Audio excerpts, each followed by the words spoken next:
Ovdje imamo novaca, Sorotna, Čedara, svud je teško. To se neka kuća radila s nama, jel? Da.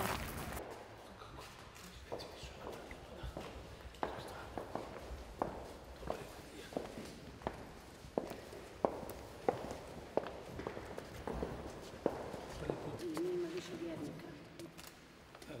Gore je kor, orpinje su gore.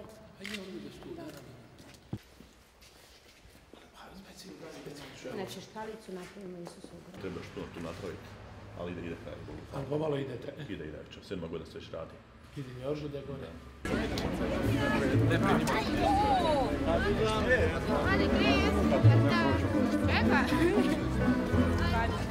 Jednu ću ja dati, gdje mi je načelnik?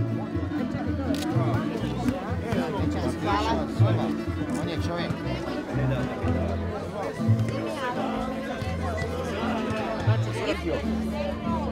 Bože, ja sam došli u naše mjesto.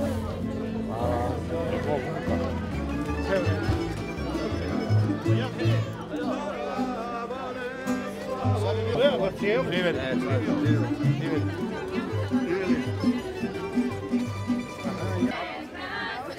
I ljudi dosta drže lozu, ne? Ono, da. Ne cura kad skače.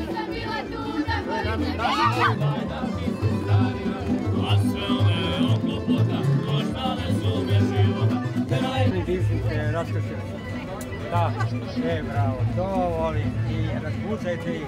Biće sve dobro. Jasno je. Moramo biti država reda, rada i zakona. Pa istinite, danas sve reda.